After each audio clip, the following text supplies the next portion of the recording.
탈세계화라는 단어가 이제는 너무 일상적으로 이제 보이는 세상으로 바뀐 것 같은데 FTA가 과거와 같은 중요한 역할을 하고 어떻게 보면 대한민국의 통상 국가로 자리 잡는 데 있어서의 역할을 과거처럼 미래에도 계속 해줄 수 있을까? 어떻게 생각하시는지. FTA의 가치가 줄어들 수 있다라고 이제 우려하시는 분들도 사실 계시긴 한데, 네. 근데 제가 생각하기에는 오히려 거꾸로 봐야 된다는 생각이 거꾸로? 듭니다. 어쨌든 뭐 WTO 체제는 남아 있겠지만 네네. 제 기능을 다 하기는 어려울 거고, 경우에 따라서 지금보다도 WTO가 상황이 더 악화될 수도 있는 거고, 그 다음에는 그럼 무역을 안 할 겁니까? 무역을 할 거라면은 파트너가 있어야 되고, 무역 체제는 FTA로 다 갖추어 놓은 거고, 어떤 협정도 WTO 플러스고, 최악의 경우 붕괴되더라도 붕괴된다 손치더라도 우리나라만큼은 FTA망을 통해서 전 세계 GDP의 85%와 할 수 있다라는 점은 그거는 아주 우리로서는 대단한 통상 자산 안전판이고, 그래서 그런 차원에서 FTA망은 유지되어져야 되고 더욱더 가꾸어야 된다. 다만 이제 경제안보 시대는 공급망이라든가 또 뭐 핵심 강물이라든가 또 뭐 이런 부분들도 매우 중요하기 때문에 기존 협정에다가 다른 어떤 그 새로운 챕터를 넣든지 아니면은 협력을 추가를 함으로써 기존 FTA망을 더 가꿀 필요가 있다라고 저는 생각을 합니다.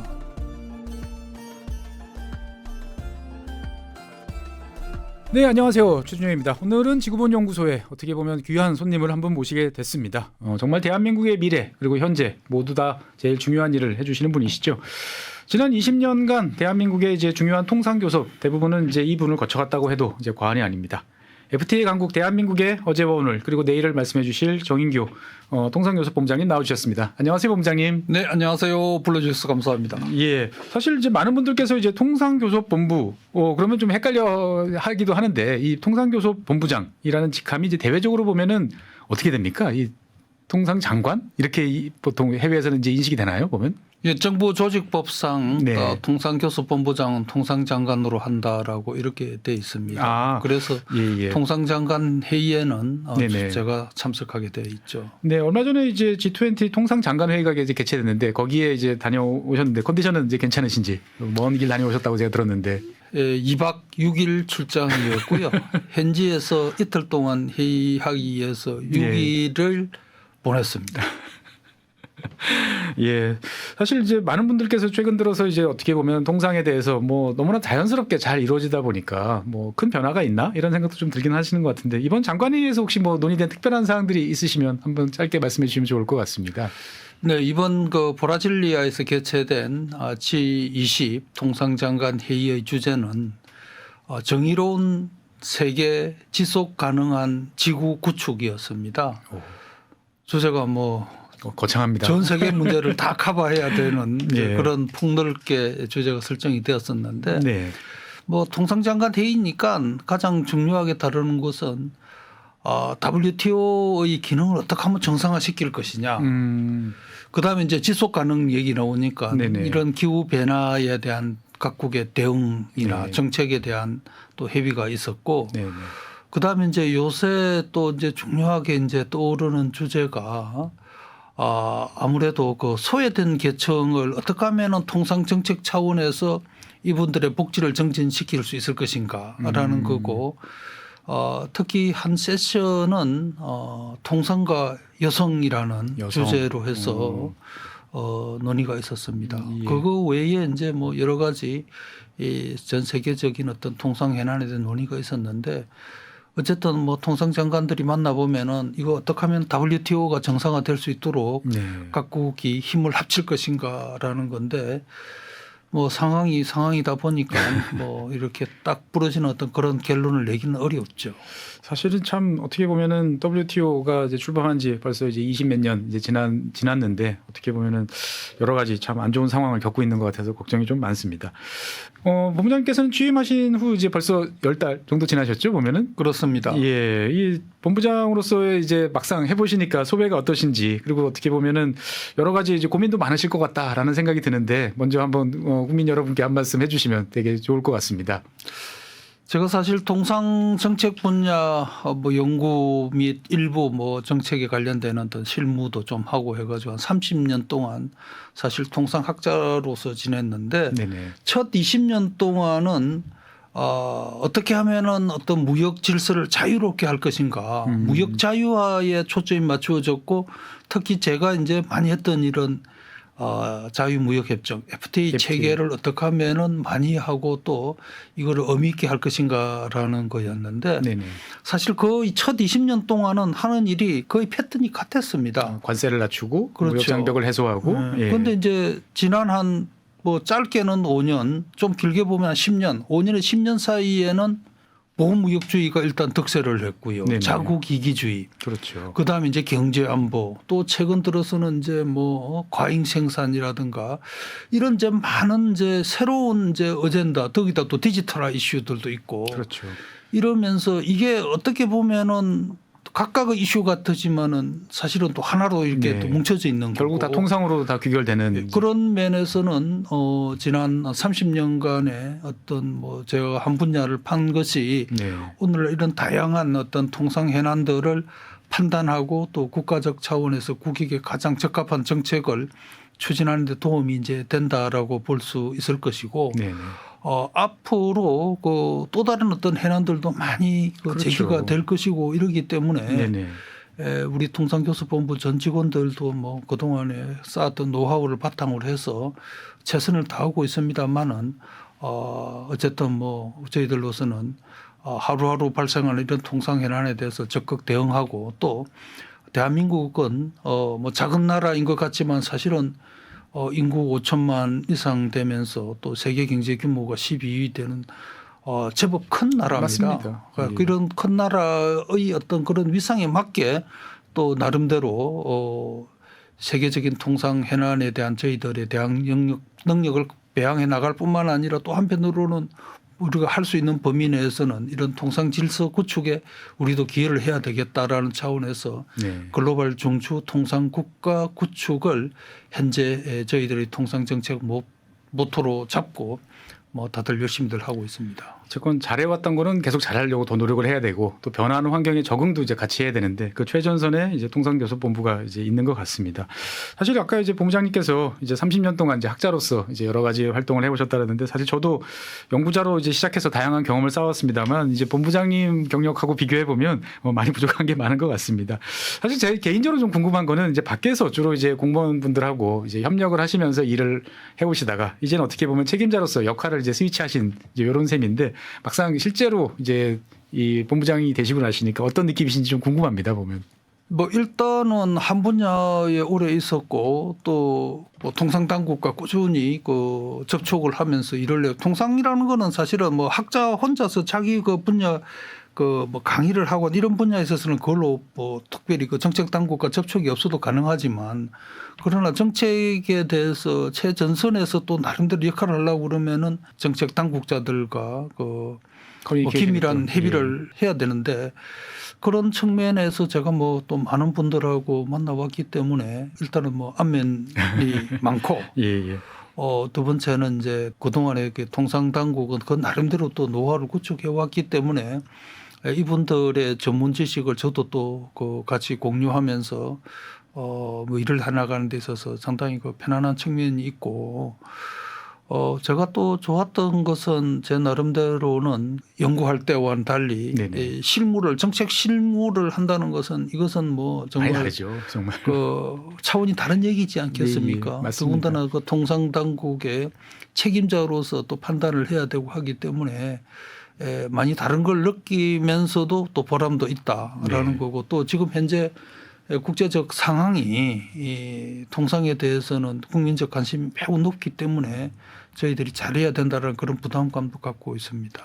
사실 본부장님께서는 이제 앞서서도 제가 뭐 말씀드렸습니다만 우리나라가 체결한 대부분 FTA와 관련돼서 다 이제 그 여러 가지 역할을 하신 걸로 이제 알고 있는데 사실 본부장님 경력을 쭉 보다 보면은 그냥 일반적인 대학 교수님의 길을 걸으실 수도 있을 것 같은데 어떻게 보면 이런 이제 FTA 협상과 관련돼 있는 여러 가지 경험을 쌓게 된 이 계기도 사실 좀 궁금하실 때가 좀 있습니다. 보면. 제가 이제 95년도에 미국에서 그 미시간 주립대에서 제 논문의 제목의 키워드를 보면은 이제 네. APEC하고 FTA가 제 논문 제목에 키워드로 딱 들어가 있어요. 그 당시에 벌써 그 당시에. 예. 그래서 이제 귀국을 했는데 하여튼 뭐 우연한 기회에 대한민국이 이제는 FTA를 연구를 해야 될 때가 되었다라고 하면서 제가 대외경제정책연구원에 이제 입사를 해서 이제 그 바로 APEC하고 FTA를 두 개를 연구를 하게 됐었어요. 그 당시에 이제 그 김영삼 대통령 정부 시절이었고 예. 세계화를 막 세계화를 이제 이렇게 막 그 국가적인 어떤 어젠다로 걸어놓은 상태였는데 다른 거는 잘 했지만은 사실은 FTA는 전혀 검토가 안 되던 시기였고 네네. 꽤 오랜 기간 동안 사실상 뭐 혼자서 연구를 했던 거고 이제 그러다가 이제 정부의 한칠레 FTA를 제안을 했고 네. 그게 채택되면서 실제로 제가 뭐 협상을 그건 한 10년 동안은 실제 협상을 하게 되는 이제 네. 그런 상황이었고 그 이후로 뭐 공무원들하고 일하는 게 버릇이 되어가지고 그냥 계속 그냥 같이 일을 하게 됐죠. 어떻게 보면 이제 우리 일상에서 보면은 뭔가 이렇게 해야 됩니다라고 해보면 이제 그럼 너가 해라고 이제 이야기했던 이제 그런 이제 생각도 좀 떠오르는데 사실 한칠레 FTA 말씀해 주셨는데 벌써 기억을 더듬어 보면 2003년에 이제 체결이 돼가지고 2004년부터 이제 발효됐으니까 지금 20년이 이제 지난 건데 사실 예전서부터 좀 궁금했습니다. 이 지구 반대편 사실 저도 칠레는 못 가보고 페루까지는 이제 가본 적이 있는데 정말 멀더라고요. 지구 반대편까지. 근데 이 지구 반대편에 있는 칠레를 이제 최초의 FTA 상대국으로 선정한 이유가 과연 뭘까? 사실은 여러 가지로 좀 생각이 들었는데 이참에 한번 좀 궁금한 거 여쭤보고 싶습니다. 그러니까 그 당시에는 FTA라는 말을 꺼내기도 사실은 국내적으로 어려운 시기였습니다. 네. 95년도에 WTO 체제가 출범하고 그걸 통해서 처음으로 이제 농업 개방이 이루어지면서 우루과이 라운드 이야기 나오고. 예, 그 국내에서는 하여튼 개방이라는 얘기만 나오면은 네. 몰매를 맞던 그런 시절이었고 맞습니다. 그럼에도 불구하고 저한테 주어진 이제 연구 주제는 FTA 정책이었고 그 연구자 입장에서는 일단 FTA 정책을 우리 국내에 도입하는 게 초기에는 급선무다. 최대의 예. 급선무 제일 중요한 사항이었고 그래서 FTA를 하되 국내 경제에 미치는 영향을 최소화하면서 첫 FTA로서의 의미를 찾을 수 있는 국가가 어떻게 될 거냐. 그 당시에 6개 국가가 이제 후보 국가가 6개. 6개 있었습니다. 이제 그거 중에서 결국은 이제 칠레를 택하게 됐는데 네네. 지금도 뭐 칠레는 개방도가 아주 높은 나라입니다만 그렇죠. 그 당시에는 칠레가 모든 품목에 대해서 관세를 6% 플랫으로 딱 매겼었어요. 오. 뭐 대외 개방이 매우 높은. 그러니까 예. 뭐 단일 세율이었고 예. 그리고 이제 남미에서는 말할 것도 없고 세계적으로도 FTA망을 가장 충실하게 갖고 있던 나라였고 예, 예. 그래서 98년도 연말쯤에서 처음으로 지금 우리 총리님으로 계신 한덕수 당시에 통상교섭본부장님 모시고 산티아고를 가서 뭐 그 나라의 상황을 봤는데 그쪽에 통상을 담당하는 분들의 노하우라든가 또 이 전문 어떤 그 협상에 대한 능력들이라 이런 게 야 우리 한국하고는 비교가 안 될 정도로 잘 돼 있구나라는 거를 느끼게 됐고 네네. 그쪽하고 일단 협상을 시작을 하면은 우리가 우리한테 적합한 FTA 제도를 도입하는데 가장 최적이겠다는 판단을 내리게 됐죠. 오히려 협상 파트너이기도 하지만 우리가 배울 상대라고 이제 판단하셨군요. 그렇게 오늘. 됐고 이제 첫 FTA에서 사실 배운 바가 참 많았었고요. 네네. 이제 그렇게 해서 이제 FTA에 제가 이제 본격적으로 발을 대대로 놓게 됐고 칠레는 그 이후로 하여튼 그 한국과 FTA에 대한 비중을 아주 높게 뒀습니다. 당시에 이제 EU하고도 협상도 하고 있었는데 네네. 이제 칠레의 전략은 당시 그런 거더라고요. EU와 협상도 하면서 동아시아 국가 중에서 의미 있는 국가와 FTA를 함으로써 예, 예. 칠레에 대한 협상력도 상대적으로 높이면서 동아시아에서 다른 나라보다는 먼저 선점하겠다. FTA 체제를 구축함으로써 시장 선점력을 높이겠다. 이제 뭐 그런 목적을 가지고 우리한테 이제 칠레는 또 접근을 했던 거죠. 그러니까 어떻게 보면 지금은 이제 한칠레 FTA 뭐 20년 전 그리고 FTA가 너무 이제 일반적으로 흔해지다 보니까 그거에 대해서 왜 반대했지? 막 이런 생각도 사실 좀 많이들 이제 하시는 것 같습니다. 그러니까 어떻게 보면 우리나라 통상 정책이라는 게 수출로 먹고 사는 나라라지만 사실 막상 통상 정책은 여러 차례 이제 크게 변화를 이제 겪었을 것 같은데 뭐 한번 본부장님께서 보시기에는 이제 우리나라 통상 정책은 이제 크게 어떤 단계를 거쳐서 지금 현재 이제 FTA 중심의 이런 체제까지 변화됐나 한번 말씀해 주시면 좋을 것 같은데. 사실 뭐 대한민국은 60년대 경제 개발을 하면서부터 수출로 갈 수밖에 없다라는 거를 어떤 뭐 가장 중요한 어떤 좌표로 정했고 네네. 이제 그러면서 이제 70년대 종합공업을 하면서 보호주의를 하다가 이게 이제 소위 그 국내에서 과잉 생산 예. 설비 구축 문제가 제기되면서 80년대부터서 이제 드디어 우리가 이제 부분적으로 이제 개방 뭐 이런 자유화 체제를 들어왔었죠. 근데 90년대 들어서 이제 우루과이 라운드 협상이 마무리되고 하면서 국내에서는 보호 무역주의적인 어떤 그런 어떤 분위기도 일정 부분 있었지만 어쨌든 대한민국은 개방을 통해서 해외 진출할 수밖에 없다라는 그런 생각을 했던 것이고 네네. 그게 이제 90년대에 FTA 정책으로 이어졌다라고 볼 수 있을 거고 지금은 뭐 여전히 우리가 농업에서 일부 품목은 정말로 또 보호도 해야 되고 하지만은 네네. 뭐 그런 분야 빼놓고 나면은 세계적인 어떤 개방도를 갖춘 나라가 되었다라고 볼 수 있을 것이고 앞으로 뭐 또 많은 어떤 통상 현안이 생기겠지만 우리 국내의 통상 정책 역량이 상당히 돼 있기 때문에 네네. 그나마 그동안에 우리가 쌓아왔던 어떤 그 자유무역 체제라든가 통상 구축을 통해서 우리가 잘 극복해 나갈 수 있게 되었다고 생각합니다. 예. 어떻게 보면 참 수출로 먹고 사는 나라가 이제 보호무역 처음에 했던 건 당연하다라고 생각은 되지만 이거를 또 개방으로 바꾸는 과정은 쉽지 않았을 거다라고 생각이 드는데 사실 뭐 FTA 같은 경우도 막상 국민들 입장에서 봤을 때는 처음에는 이게 뭐지라고 생각을 하다가 어떻게 보면 이제 여러 가지 측면에 대해서 알게 되고 또 FTA와 관련된 여러 가지 논쟁 지금 생각해 보면 뭐 여러 가지 생각이 들긴 합니다만 2012년에 발효되는 한미 FTA가 어떻게 보면 우리나라 FTA와 관련돼서는 또 정점이 아니었을까라는 생각도 좀 듭니다. 근데 저도 이제 사실 미국 FTA와 관련돼서 예전에 좀 찾아본 적이 있었는데 그때 제일 신기했던 게 미국이 의외로 FTA를 체결한 국가들이 많지 않더라고요. 보면은 대부분 되게 약소한 국가, 주변 국가 뭐 이런 경우들이 되게 많았는데 저는 이제 우리 입장에서 봤을 때는 미국이 가장 중요한 동맹국이니까 한번 FTA를 체결해 보자라고 생각을 할 수 있을 것 같은데 미국이 또 한국과 그래 우리도 한번 너희들이랑 협상해 보자라고 했던 한국과 미국이 FTA를 체결하게 된 이유, 미국의 관점에서 봤을 때는 어떤 이유가 또 사실 좀 궁금해진 면이 좀 있습니다.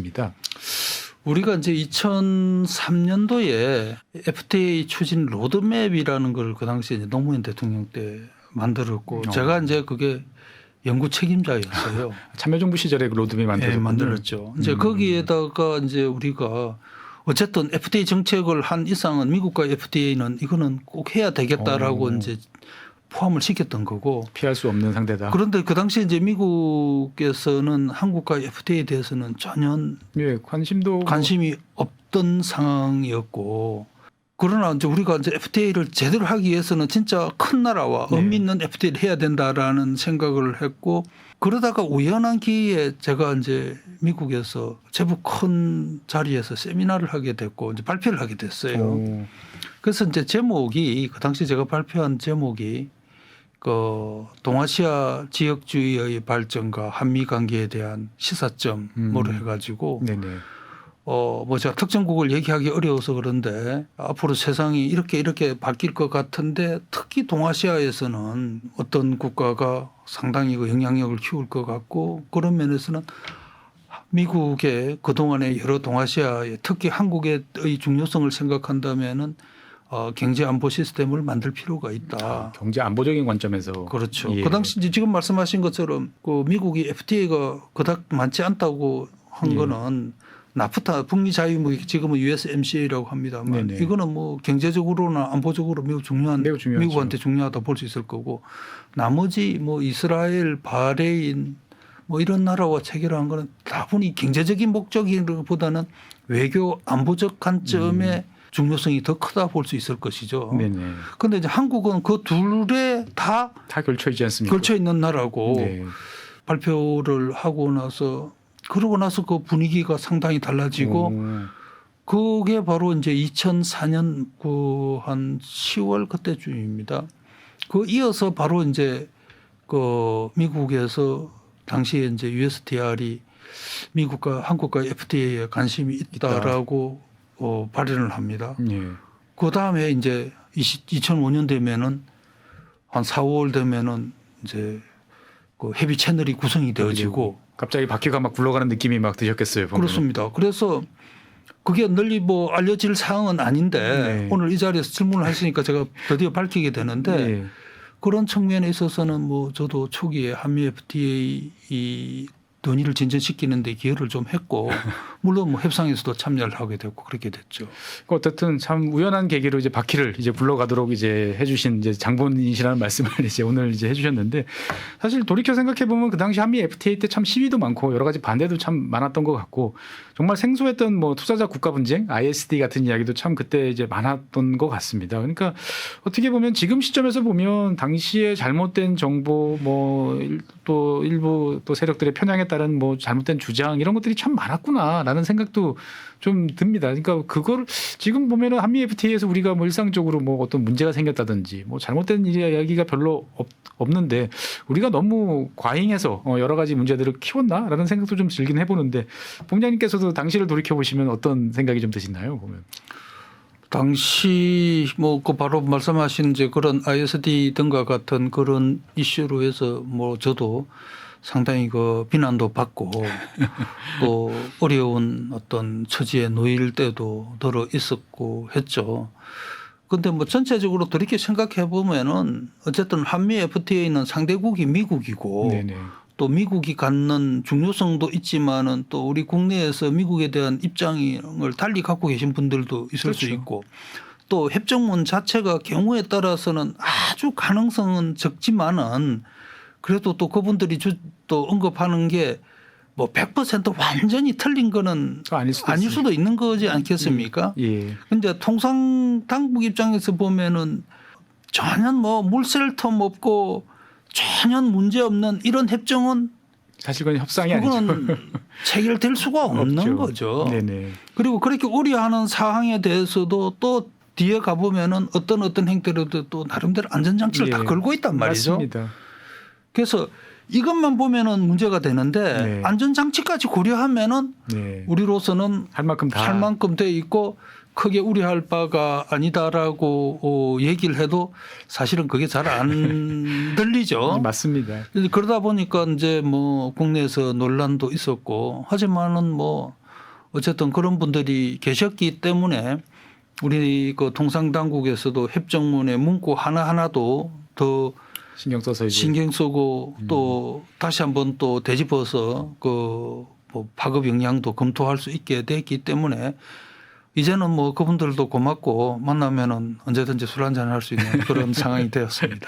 사실 저 개인적으로도 이제 당시에 이제 저는 원래 뭐 환경 전공자다 보니까 환경 같이 회의도 한번 하고 했었지 않습니까? 예, 환경과 관련된 사항들 쭉 보면서 크게 문제될 거 없을 것 같은데 너무 민감하게 받아들이는 것 같다라는 생각도 참 많이 했는데 새삼 연단 생각이 좀 많이 납니다.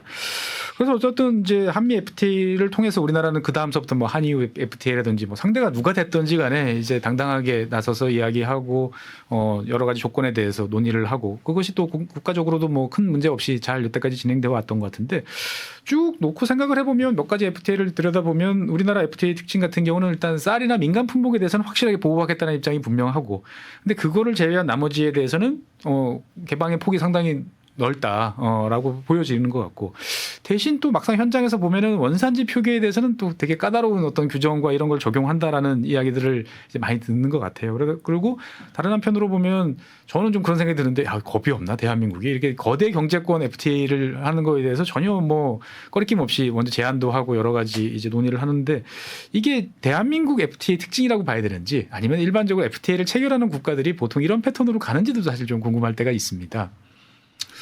지금 원산지 기준 관련해서 말씀을 해 주셨는데 네. 사실은 이게 협상을 할 때 가장 어려운 분야가 물론 이제 관세 협상이 뭐 외형적으로 보면 제일 어려울 수 있는데 네네. 협상을 하는 당국자 입장에서 어려움을 생각을 하면은 원산지 기준이 이거보다는 더 어려울 수 있습니다. 제일 어렵죠. 왜 그러냐 하면은 원산지 기준은 상대국이 어디냐에 따라서 같은 품목에 대해서도 기준이 달라질 수가 있습니다. 맞습니다. 그러면은 우리 국내에서 일단 어떤 품목에 대한 원산지 기준을 뭐 협상안을 만든다. 네. 하면은 이 품목에 대해서 우리 산업계가 공통적으로 희망하는 그런 어떤 행태가 있어야 되는데 네네. 우리 업계 내부도 보면은 그 기업에 따라 천차만별이거든요. 그렇죠. 그러면 원산지 기준이 있어야 되고 그거는 결국 결정은 통상당국이 예. 산업당국이 해야 되는 겁니다. 그래서 이제 실제로 FTA 협정을 이행하고 나서 이제 그 다음 해부터서 매년 뭐 FTA 위원회라든가 또 뭐 통상위원회 이름으로 그 협정에 대한 평가도 하고 어떻게 하면 이 현상이 문제를 줄이면서 경제적 효과를 극대화할 것인가를 논의를 하는데 제일 많이 제기되는 게 원산지 기준이에요. 왜냐하면 이게 안 맞을 수가 있거든. 그렇죠. 이제 그런 면에서 이제 그 어렵다라는 말씀 드릴 수 있을 것 같고 우리나라가 다른 나라에 비해서는 또 특수한 측면이 들어 있습니다. 어떤 측면이 있을까요? 보면? 예를 들어서 우리 정도 되는 국가들 중에서 우리나라만큼 제조업 역량이 강한 나라가 사실 많지 않거든요. 사실 물론 뭐 우리보다 더 센 미국이나 뭐 일본, 독일 뭐 그 정도죠. 뭐 사실은 그 정도 예. 있지 않습니까? 네. 그러면서 또 우리는 또 그 농산물에 대해서는 또 방어적인 또 세계적인 수준의 또 방어막을 생성을 해야 돼, 네. 구축을 해야 되는 거고. 그래서 그게 또 보면은 협정 전체 특히 또 원산지 기준하고 또 연결이 되어지고. 그래서 뭐 원산지 기준 관련해서는 하여튼 많은 논란들이 있을 수 있는데 네. 협정 이행하고 나서라도 네네. 상대 국가의 협의를 통해서 최적화된 행태로 저희들이 계속 맞춰 나가고 있고 뭐 경우 기회가 되면은 또 조화시키는 노력도 하고 있다라고 이렇게 볼 수 있죠. 어떻게 보면 대한민국이 이제 뭐 많은 분들께서는 뭐 그렇게 생각 안 하시는 분도 계시지만 제가 봤을 때는 정말 한 손가락에 꼽히는 제조업 강국이지 않습니까? 이게 FTA 체결할 때는 좋은 창이 되기도 하지만 상대방이 또 너무 또 겁을 내는 또 이런 면도 있을 것 같다라는 생각도 사실 좀 드는데 제가 한번 찾아보니까 우리나라 FTA가 현재 59개국 21건의 FTA를 체결하고 있다라고 이제 되는데 이렇게 되면은 전 세계 GDP의 한 85% 정도 차지하는 나라와 FTA를 체결했다 그러면은 나머지 15%는 글쎄 뭐 하는 생각도 좀 듭니다. 그러니까 이 정도면 이제 더 이상 FTA를 체결할 만한 나라는 다 체결한 거 아닌가라는 생각도 가끔 좀 들기도 하고요. 그런데 정작 우리 옆 나라인 이제 일본하고는 사실 FTA가 아직까지 뭐 지난 2012년인가요? 한 10년 전에 잠깐 논의가 되다가 이제 들어간 이후에 별로 논의가 없었는데 최근 들어서는 이제 일본과의 뭐 관계 개선이라든지 뭐 협력 강화라든지 여러 가지가 논의되는 데 오늘 사실 모신 김에 제일 궁금한 건 저 개인적으로는 이 한일 FTA는 어떻게 다시 움직일 가능성은 좀 있을까라는 점을 좀 여쭤보고 싶습니다. 사실 뭐 우리나라 FTA 정책 역사에서 그 가장 뭐 뼈아픈 부분이 바로 이제 한일 FTA 협상이었는데 네네. 한 뭐 3년 4년 정도 논의를 하고 네. 2003년에서 이제 협상 개시해서 1년 만에 6차까지 협상하다가 중단된 이후로 지금까지 뭐 거의 진전이 없는데 네.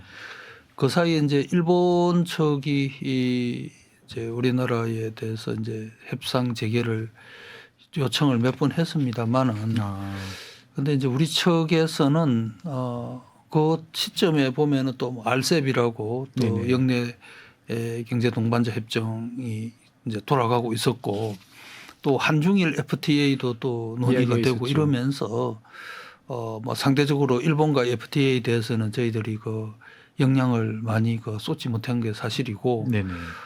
현재로서는 어쨌든 RCEP 내에서 일단은 그 여러 국가들과 동시에 이제 FTA가 돼 있고 그렇기 때문에 FTA가 없는 건 아니다. 그런데 하게 되면은 네. 한일은 정말 세계에서 가장 모범적인 FTA를 가야 되지 않겠어요? 예. 이제 그렇게 가기 위해서는 우리 내부적인 어떤 그런 노력도 필요하지만 일본도 그런 입장을 정하고 그냥 고만고만한 RCEP보다 조금 나은 거 하려고 그러면 그렇죠. 괜히 뭐 국내적인 그 갈등도 있을 거고 그럴 수는 없는 거고 그래서 가장 모범적인 FTA를 통해서 한일 간에 과거에는 뭐 보면은 이 산업 관계가 수직적이었다면 지금 수평적으로 되었고 네네.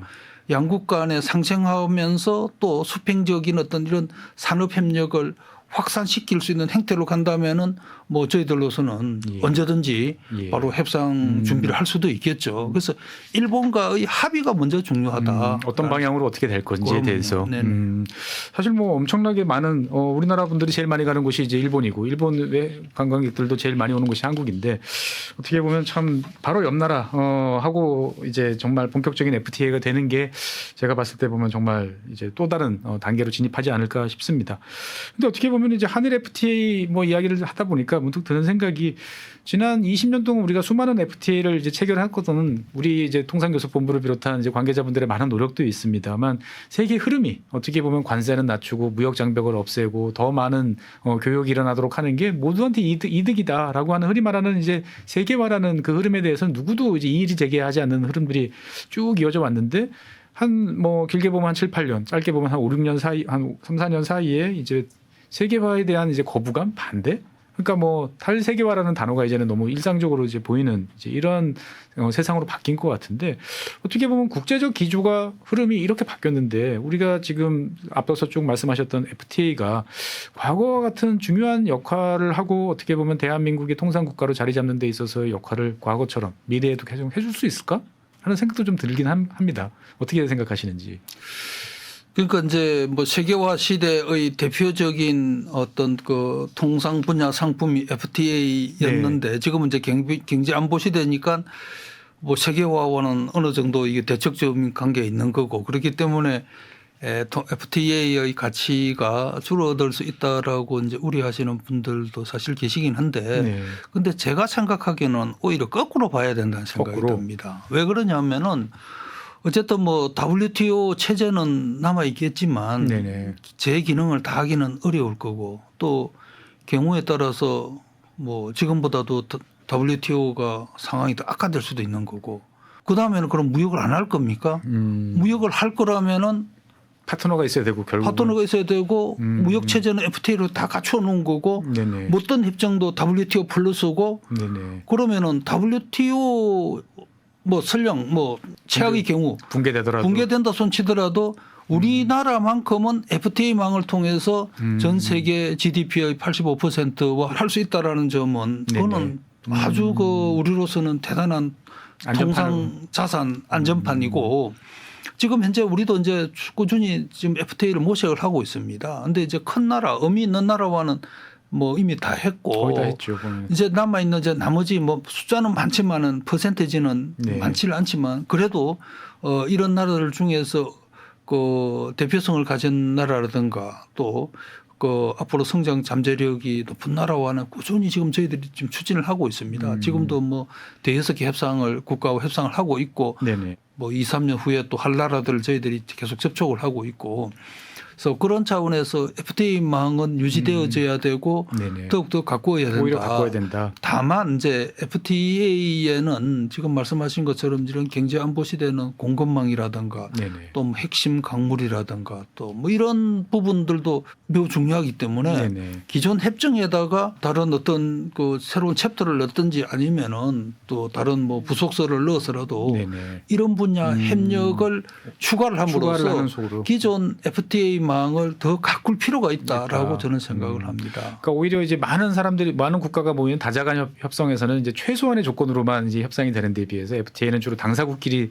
서로 이해관계를 맞추니까 더 높은 관계 이제 협력 관계가 되는데 지금 이제 경제 안보라든지 공급망이라든지 얼마든지 서로가 이야기할 수 있는 주제들이 있으니까 그거를 기존의 거를 개정하든지 거기다 더하는 형태로 하면 오히려 우리는 더 좋은 이제 상황을 맞이할 수 있다. 즉 어떻게 보면은 이제 그 탈세계화 속에서 FTA의 중요성은 오히려 높아진다라는 게 이제 본부장님 견해이신 거죠. 보면 그렇습니다. 예. 사실 저는 이제 이 뭐 여러 가지 세계 흐름들을 쭉 봅니다만 저는 어떻게 보면 역사가 지나고 난 다음에 2020년대를 누군가 정리를 해보면 미국에서 나오는 이제 IRA가 상당히 이제 큰 변화를 만들어냈다라고 저는 평가를 할 것 같습니다. 그러니까 사실 바이든 대통령 취임 이후에 뭐 100일 보고서 이런 데서 처음 읽어봤을 때 보조금 이야기가 나왔을 때 아니 미국이 보조금을 준다라는 게 이게 말이 되나? 라고 생각이 됐는데 이제는 뭐 불과 한 몇 년 사이에 다 무슨 첨단 산업과 관련돼서는 보조금 지급이 너무 당연하게 이루어지는 세상으로 이제 바뀌게 됐고 또 그와 더불어서는 특정 국가의 어떤 특정 제품에 대해서는 뭐 관세를 뭐 매긴다든지 아예 법으로 수입을 차단하는 여러 가지 이제 조건들 어떻게 보면 지난 한 4년 전만 해도 상상할 수 없던 일이 지금 벌써 현실화되고 있단 말이죠. 그러니까 어떻게 보면 자유무역의 근간이 지금 무너지고 있는 이제 이런 흐름인데 본부장님께서 보시기에는 이것이 FTA 이런 상황일수록 FTA가 더 방파제 안전판이 될 수 있다라고 이제 보시는 거죠 보면. 그렇죠. 뭐 말씀하신 것처럼 이제 보조금 문제라든가 이것은 이제 또 우리가 또 다른 관점에서 네. 봐야 되겠습니다만은 뭐 앞으로 당분간은 이런 어떤 이 보조금을 통한 경쟁적 산업 정책이 네네. 유지가 되겠죠. 하지만은 또 이것도 뭐 어느 정도 시점이 지나면은 네네. 보조금 문제가 분명히 제기될 거고 예, 예. 그 이후에 하여튼 뭐 많은 논의를 거쳐서 새로운 통상 질서가 형성되지 않겠습니까? 그 가도 기간에 뭘 할 거냐. 그리고 또는 이제 새로운 통상 질서 속에서도 역시 FTA의 가치는 그대로 남기 때문에 뭐 FTA는 하여튼 우리나라뿐만 아니라 다른 나라도 똑같이 그렇게 중요하게 생각할 걸로 생각합니다.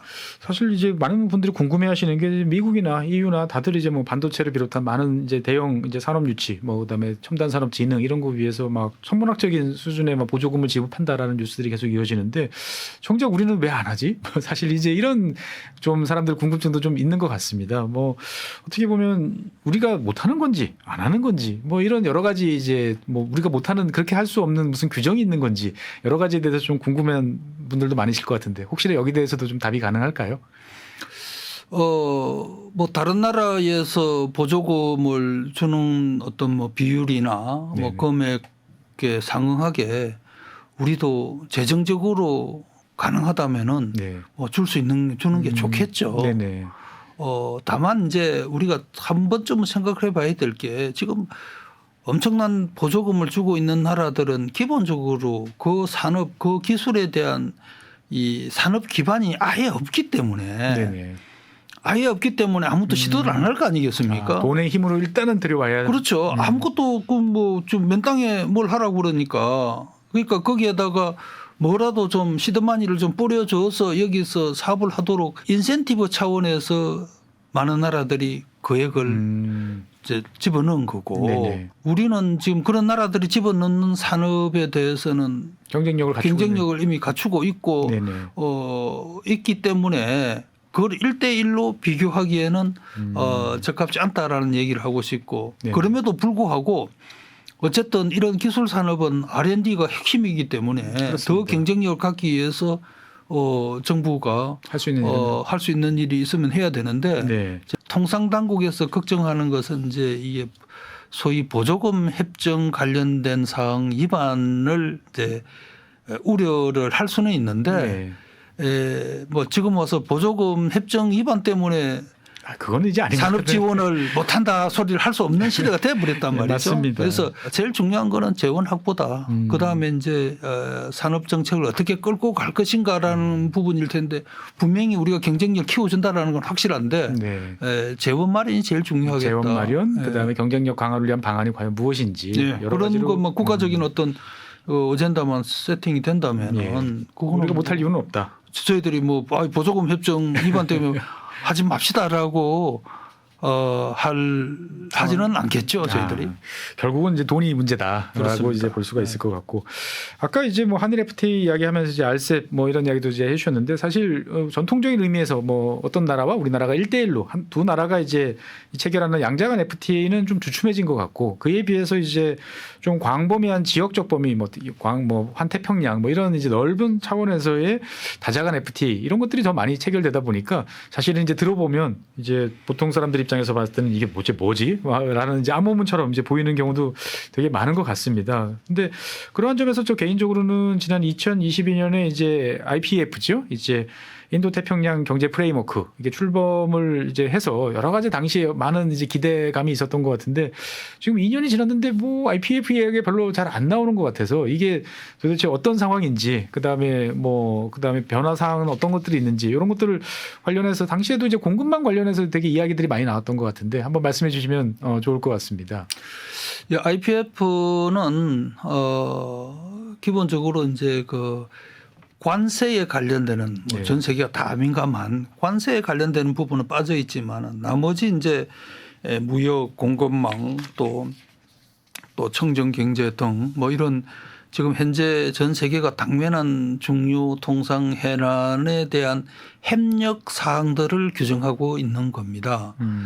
자, 그래서 이게 어떤 면에 있어서 보면은 그 구속력이 없는 듯 하지만 좀 느슨해 보여요. 네, 느슨해 보이죠. 당연히 예. 이제 그 협정 자체가 그렇게 돼 있으니까. 그러나 이런 사항들은 대부분의 국가가 협력을 할 인센티브를 느끼는 분야들이에요. 공급망 분야 협력하지 말자는 나라가 어디 있겠습니까? 하긴 뭐 다들 한 번씩 겪어봤지 않습니까? 그렇죠. 예. 그래서 그런 거를 잘 이렇게 모아서 만든 협정이고 저도 뭐 이런저런 이제 통상장관 회담이나 또 양자간 통상장관 회담을 하면서 요즘 들어서 몇몇 국가들이 IPF 아닌 회원국이 아닌 국가들이 IPF 비슷한 협정 체계를 저희들하고 논의를 했으면 하는 나라들이 있습니다. 그래서 저는 이제 그걸 이제 IPF 플러스 협정이라고 이름을 붙이고 지금 현재 검토를 하고 있는데 네네. 그래서 앞으로 당분간은 하여튼 이런 협정들이 대세로 굳혀질 수도 있다라는 생각을 하고 뭐 거기에다가 기존에 FTA를 체결한 나라와도 이런 협정을 해도 아무런 문제가 없거든요. 그 이유는 일단은 협력 협정이고 네네. 두 번째는 기존 FTA에 포함되지 않는 내용들이 들어가 있는 거예요. 사실 뭐 요즘에 통상과 관련된 사항들 보면 옛날처럼 관세보다는 아까 처음에 이제 통상 장관회의 말씀해 주셨지만 정말 많은 주제가 무역과 관련된 통상과 관련된 주제인데 IPF 같은 이런 체계들이 프레임들이 이런 문제를 해결하는데 큰 도움이 된다 이렇게 이제 보시는 거죠. 그렇습니다. 어떻든 사실 이제 관세 같은 경우는 그 동안에는 이제 점점 낮춰지는 게 당연한 것이고 정말 이 영을 관세가 없는 이제 이런 세계를 꿈꾸면서 그 동안 왔는데 최근 들어서는 이제 뭐 미국 대통령 선거나 이런 걸 보면 관세가 다시 또 이슈가 되는 정말 생각지도 못했던 상황이 도래를 하고 있는 것 같은데 본부장님이 보시기에는 다시 관세의 시대가 이제 찾아올까요? 이거를 둘러싼 어떻게 보면 국가 간의 과거 1920년대 뭐 30년대와 같은 갈등 이런 것들이 다시 불거질까? 사실 요즘 많은 분들이 궁금해 하시는 것 같아 가지고 제가 한번 여쭤봅니다. 그 지금 이제 관세 문제가 그 부각이 된 것은 뭐 특정 국가와 관련이 되는 것이고 네네. 특히 미국 입장에서 보면은 예. 그 특정 국가와의 관계 설정에서 많은 부분들이 이제 파생이 되어졌기 때문에 그들 나라들과의 어떤 관계가 어떻게 됐냐에 따라서 뭐 관세 문제도 방향을 잡을겠다라는 생각이 들고 그렇다고 해서 미국이 과거와 같은 뭐 말씀하신 1920년대 스무트 홀리법과 같은 네네. 그런 것까지 가기는 어렵지 않겠는가. 왜냐하면 이미 지금부터 100년 전에 네네.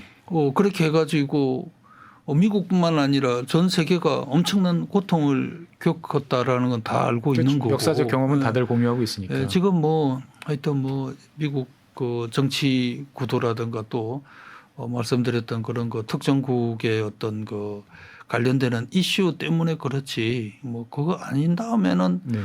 뭐 세계가 그렇게까지는 돌아가기는 어렵지 일단 극단적 않겠나 변화는 아마 네. 예상하기는 좀 어렵지 않을까라고 생각을 하시는 것 같군요.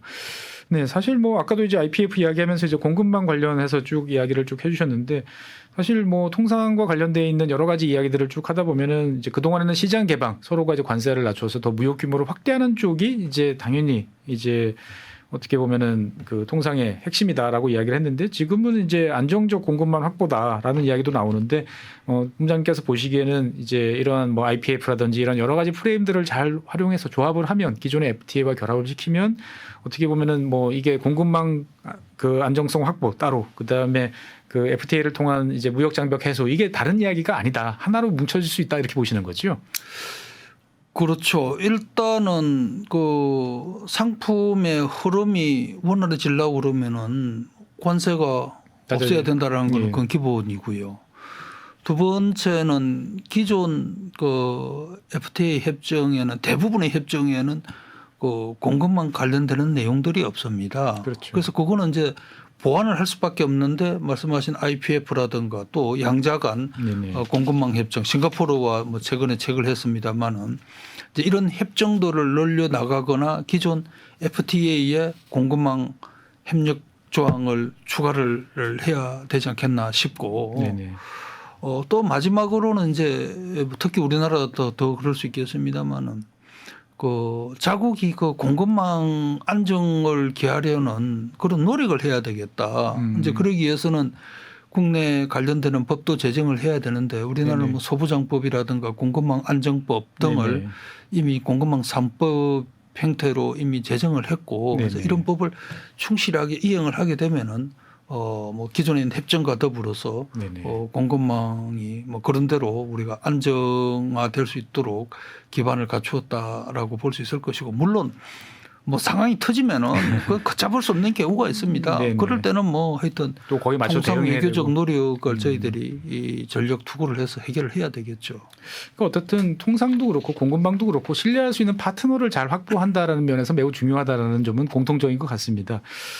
뭐 많은 시간이 이제 흘렀는데 사실 저는 좀 그런 생각이 듭니다. 저는 이제 취미 생활 중에 하나가 옛날 신문 이제 보는 거를 되게 좋아하는데 그걸 쭉 보다 보면 참 옛날 1970년대 뭐 이제 미일 무역 분쟁 상황에 우리가 파편을 맞기도 하고 여러 가지 에피소드들이 참 많았는데 어떻든 긴 시간을 놓고 보면 지난 한 60년 동안은 어쨌든 이 세계가 흘러오는 방향이 대한민국의 성장에 도움이 되는 쪽으로 이렇게 쭉 흐름이 왔는데 저는 요즘에 이 뭐 여러 가지 나타나는 흐름들이 우리가 지난 60년 동안 경험했던 거와는 이제 근본적으로 이제 물의 흐름이 바뀌는 거 아닌가?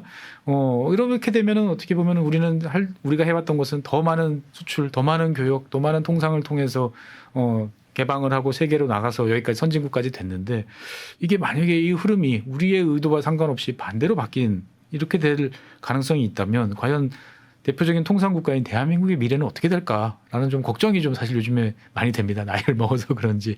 여기에 대해서 본부장님 어떻게 전망하시는지 한번 의견을 좀 듣고 싶습니다.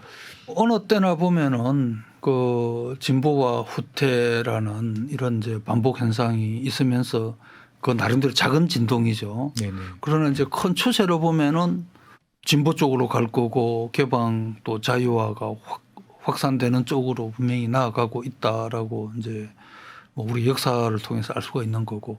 근데 지난 60년간의 그 세계 통상 역사는 정말 다이나믹했고 네. 이 안에 엄청난 진폭이 있었다라고 이제 생각되는데 앞으로 이제 뭐 50년, 100년 사이에 어떻게 될 거냐를 전망하는 거는 현재로서는 매우 힘들지만 네. 그럼에도 불구하고 미국은 미국 나름대로의 어떤 그 글로벌 리더십을 지기 위해서 물론 지금 현재는 뭐 자국 이기주의 뭐 또 뭐 심지어 뭐 어떤 경우에는 뭐 신고립주의 이런 얘기도 있었고 신냉전 뭐 등등 그동안에 또 그 경험 못했던 이런 이제 악화된 상황도 뭐 예상도 할 수 있겠지만 그것이 뭐 그렇게 길게 가지는 않을 거다. 네. 어쨌든 방향성은 진보와 더불어서 자유화로 나아갈 것이다라는 생각을 할 수 있을 것이고 그런 측면에서 뭐 기존에 우리가 해왔던 방식이 잘 통하지 않는 어떤 그런 통상 질서가 뭐 당분간 또 어떻게 유지가 된다 손치더라도 네네. 대한민국은 저력이 뭐 국민들의 저력도 있지만은 또 최근 들어서는 기업들의 저력이 정말 뭐 세계적으로 인정을 받고 있지 않습니까? 그렇죠. 그래서 그 뭐 우리가 얼마든지 극복해낼 수 있을 거고 이게 어떤 측면에 있어서는 또 다른 도약을 위한 네. 어떤 좋은 또 계기로도 우리가 쓸 수가 있을 것이다. 사실은 뭐 모든 게 평온한 상태에서는 어떻게 새로운 어떤 벌판을 마련하거나 또 거기서 튀어나가기 어렵지 않습니까? 그렇죠. 사실 뭐 대한민국이 맨날 평온한 상황에서 지낸 적은 한 번도 없었던 것 같습니다. 제가 뭐 봐도 통상 환경이 좋았던 시기는 극히 짧고 대부분 안 좋을 때 뭔가 뭐 우리가 흔히 경영에서 말하는 이노베이션이 있었던 거고 네네. 그런 측면에서 우리가 기반을 잘 다져놨기 때문에 네네. 특히 또 월드뱅크나 이런 데서도 뭐 대한민국이 세계에서 유일하게 중진국 함정을 돌파한 이런 나라로 지금 다들 인식이 되고 있지 않습니까? 네. 그래서 우리가 자신감 갖고 현재 상황에 대해서 뭐 국민은 국민대로 정부 정책 당국 기업들이 모두 뭐 합심하고 하면은 잘 극복하고 정말로 진정한 선진국 대열로 우리가 들어갈 수 있을 것이다라고 봅니다. 네, 어떻게 보면 이제 본부장님 말씀 중에 제일 제가 듣고 싶은 말이 있었던 것 같아요. 그러니까 어떻게 보면 스스로 우리의 저력을 좀 믿어보자라는 게 사실 어떻게 보면은 대한민국은 그만한 힘이 있는데 그 힘을 어떻게 발휘를 해야 될지 남들이 우리를 어떻게 봐주는 면하고 우리 스스로 생각하는 면하고 많이 다른데 그거에 대한 인식이 좀 부족한 그런 면들을 좀 개선을 해야 되지 않을까 요즘에 저는 그런 생각을 많이 해봅니다. 어떻게든 뭐 본부장님께서 어려운 시간 내주셔서 이렇게 와주셨는데 이 방송을 보시는 시청자분들께 통상당국의 수장으로서 한번 뭐 당부와 부탁의 말씀을 드리신다면 어떤 말씀 한번 더 해줄 수 있으실까요? 예, 경제안보 시대에 통상 정책이 매우 어렵습니다. 하지만은 통상 정책은 결국 국민들의 지지와 성원 속에서 보다 더 국익에 부합하는 정책을 마련할 수 있고 또 상대국과 협상에 임할 수 있습니다. 국민 여러분들이 이 통상당국을 믿으시고 지지해 주시면은 저희들도 열심히 잘해서 정말로 국익에 부합하는 통상정책으로 보답해 드리도록 하겠습니다. 네, 감사합니다. 지금까지 정의규 본부장님 모시고 이제 FTA 그리고 대한민국과 미래 통상 환경 등에 관한 여러 가지 이야기를 나눠봤습니다. 사실 하실 말씀이 훨씬 많을 것 같은데 시간 관계상 이 정도로 정리를 해야 될 것 같습니다. 뭐 여러 차례 말씀해 주셨지만 이제 변화하는 국제 질서는 이제 우리에게 새로운 도전 과제가 되고 있다라는 점은 분명하지만 어떻게 보면 제 생각에는 정의규 본부장님과 같은 이제 이런 훌륭한 분들이 계시는 한 우리의 미래는 그래도 밝다라고 저는 생각을 합니다. 네, 지금까지 시청해주신 여러분 대단히 감사하고요. 바쁘신 와중에도 나와주신 본부장님 대단히 감사합니다. 네, 감사합니다.